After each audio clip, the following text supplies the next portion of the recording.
Welcome to this tutorial on how to add another Instagram account to streamline your social media management.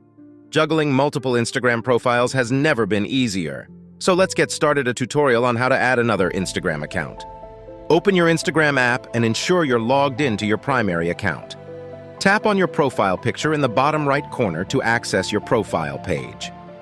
In the top right corner, tap on the 3 horizontal lines to open the menu. Scroll down and tap on Settings. Scroll down again and tap on Add Account. You can either log into an existing account or create a new one. Enter the username and password.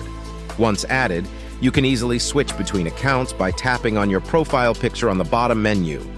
Adding another Instagram account is a practical way to manage your social media presence efficiently.